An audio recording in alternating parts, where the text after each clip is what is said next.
We ended the last lesson with the question, why is the hippocampus so important?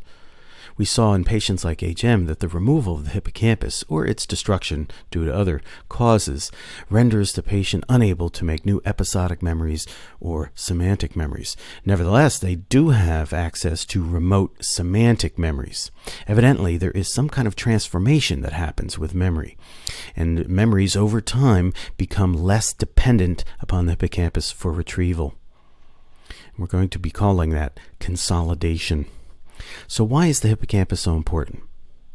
Well, we can see in a diagram like this that it stands in a very important processing pathway in the brain. All of the major sensory perceptual regions of the cortex send information that converges down into the hippocampus. This means the hippocampus is in an ideal position to link this information together to form an experience-specific memory. Now let's go back to our classroom situation, and we'll use that to tell a story of how memories are acquired and stored and retrieved. And the first process we're going to call encoding. So here we are in the classroom, we're on the microscope, and we're looking in the microscope, and we see an amoeba eating a paramecium, and we're hearing the teacher say, amoeba extends pseudopods to engulf prey. So notice then the surface of the brain, the cortex, is processing the different sensory aspects of the learning event, and we're going to call that encoding. A different learning event would have activated different neurons in different ways in these sensory perceptual regions. These areas of the brain will send information down into the hippocampus. So we get convergence of information into the hippocampus. And in the hippocampus, a subset of neurons in the hippocampus are going to respond to that particular learning event. So some of the hippocampal neurons will be activated by the auditory channel, some by the tactile channel, some by the visual channel, and we'll get a pattern of hippocampal neural activity that represents, in a sense, the linking together of what you were hearing and feeling and seeing during the learning event. Now we're going to switch up the diagram here. We're going to show a brain like this where we have populations of neurons in the cortex as well as in the hippocampus. So the little circles would be neurons. Obviously we're not showing dendrites and axons and synapses. We'll just use these little circles to represent neurons at these different places in the brain. So the first step then is an allocation process that happens immediately up there in the cortex. So we've got lots of neurons in the visual cortex, but only some of them are going to respond to the particular site of the amoeba eating the paramecium. So we'll say a subset of cortical neurons are responding, and then some of those that are responding will be allocated to form a memory trace of that event. And we'll define a memory trace as the biological change that represents the learned information. And we'll see in more detail what that's going to be. But this allocation process also happens in the touch cortex. These are the neurons that are responding to what the microscope felt like, and these are the neurons responding to what you heard in the classroom. So we have an allocation process going on in the cortex, and these neurons then are going to be assigned to form a memory trace of the sensory aspects of that learning experience. And we saw earlier that the cortical neurons will send information down into the hippocampus, so we get convergence of all of the sensory perceptual information that the brain is processing down in the hippocampus. And the information, again, is really just electrical signals traveling down axons and synapsing on hippocampal neurons. So these different cortical regions are going to activate a unique set of hippocampal neurons. If we look at the hippocampus up here before learning, so we've got a bunch of hippocampal neurons ready to respond to some learning event.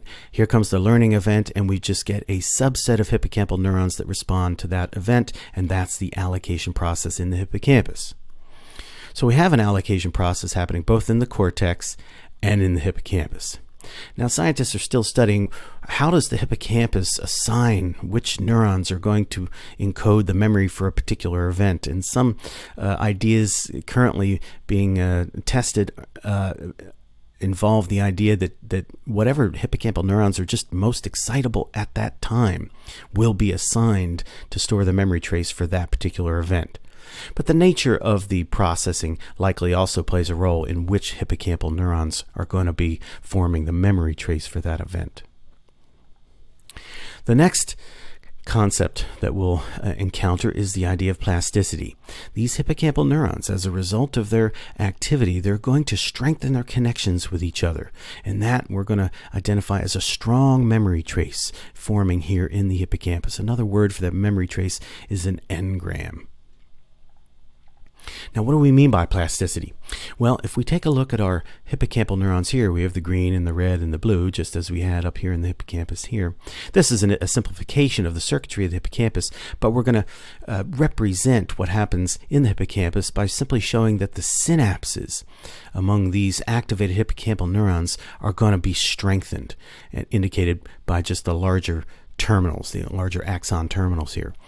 So prior to learning, we've got baseline communication, some strength of synaptic communication between hippocampal neurons. But as a result of the learning event and the activation of these hippocampal neurons, there will be a growth process that strengthens the synaptic communication between just those allocated hippocampal neurons. Now here we're going to dig a little deeper into this concept of synaptic plasticity. A major discovery was made in the hippocampus in the 1970s. So here we see a slice of the hippocampus, and again the purple objects would be the cell bodies of neurons. Here we see a magnification of those neurons. And what happened in the 70s is that scientists were able to engineer a situation where they could take a slice of the hippocampus and keep those neurons alive for hours at a time. And if they just bathed it in the right solution and they kept the cells alive, then they could study the electrical properties of these neurons, and they could simulate stimuli that would represent a learning situation and see what's going to happen between neurons at the cellular level when these neurons are involved in a learning event. Here we see a diagram of how they would do that. This again is a hippocampal slice, just like this picture up here. So here we see the actual neurons stained purple, and here we see the slice. And now what you can do then is insert stimulating electrodes and recording electrodes and monitor the communication between neurons. The kind of reddish fiber here, that would be an axon, so this would be the input fiber to this red neuron here, and here are all its dendrites down here. So there are synapses at this location here, and so what scientists could do is they could stimulate the axon, so send electrical signals down the axon, and they could record the resulting electrical signal in the dendrite of the target neuron. Now, to understand the discovery that they made in the hippocampus, let's first review how a synapse operates. We have the axon terminal here. We've got vesicles containing neurotransmitters. When an electrical signal arrives at the terminal, the neurotransmitters are dumped into the space. They diffuse across the space and hook up to these proteins on the spine membrane. And they open up these channels, and that allows charged particles like sodium ions into the target cell, and that is the electrical signal. Now, before learning, then, the idea is the strength of this synapse was at some baseline level. So for any particular one signal, the electrical signal that arrives, we have a certain amount of neurotransmitters released, and we get a certain magnitude of electrical signal in the target cell.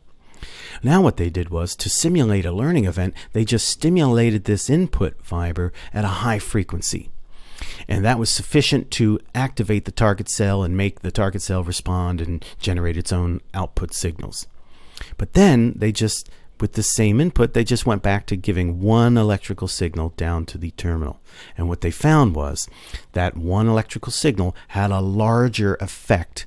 A larger current was detected in the target cell. So somehow, as a result of that high frequency stimulation, the strength of the communication was increased.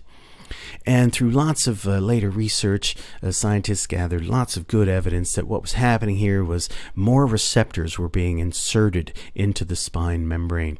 And so if you have more receptors, then for a given amount of neurotransmitters, you're going to open up more channels, and you'll have a larger electrical signal in the target cell. And this happened very quickly after the learning event.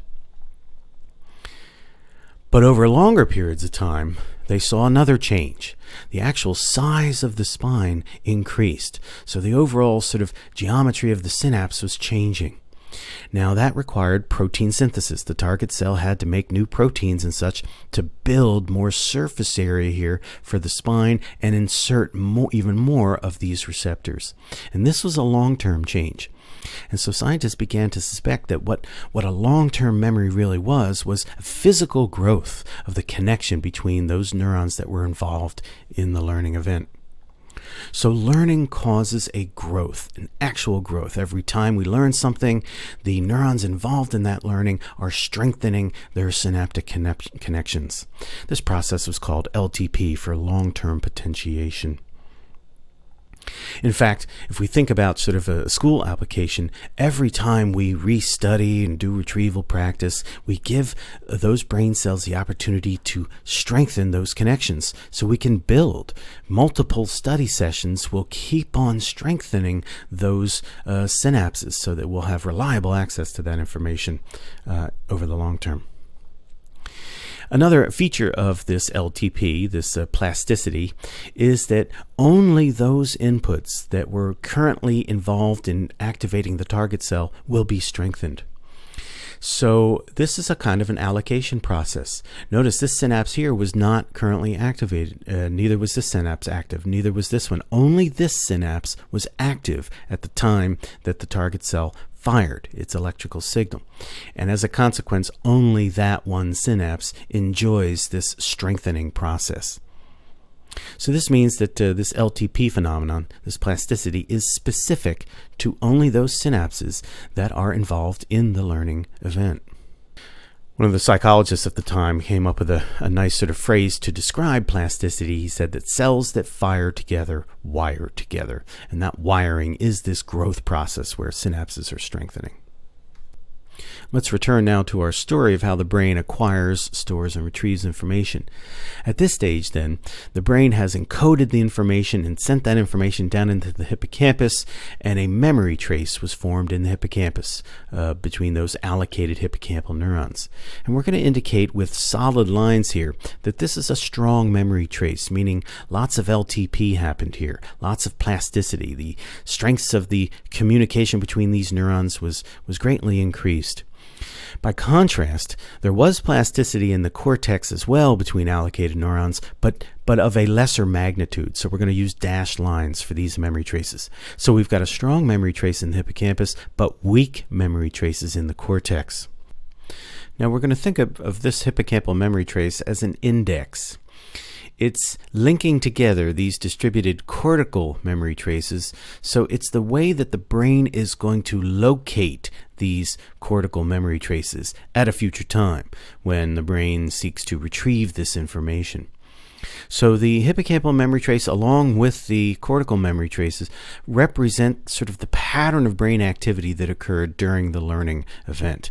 But after one learning event, because these hippocampal memory traces are weak, the index is going to be required to retrieve that information, as we'll see in the next lesson. And this is often why we fail to retrieve information after only one learning event, is because we have not strengthened these cortical memory traces. And we'll see how that happens in the next lesson as well.